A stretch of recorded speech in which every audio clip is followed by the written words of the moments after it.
I've been attached with the feeling of now waking up with you by my side.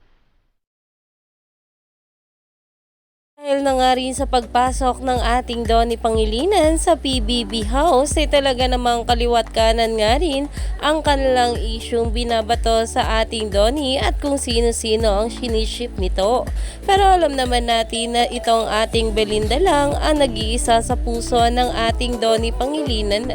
Pero ito na nga guys ang pag-uusapan natin dahil talaga namang may sinabi nga ang isang basher dito na ayon nga rito parang hinalikan siya ni Donnie, ewan ko o delulu lang ako. At talaga namang ayon nga sa mga bula, okay, ang next ship natin ay Donnie ex-cabinet sa bahay ni Kuya. Lahat na lang talaga, Diyos ko. It's hilarious, ATP.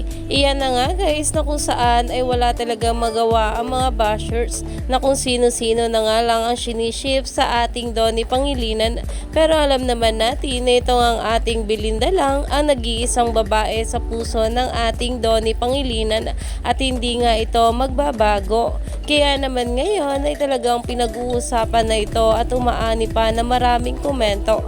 Stay tuned lang tayo for more update nila Donnie at Belle sa mga susunod pa na ayuda.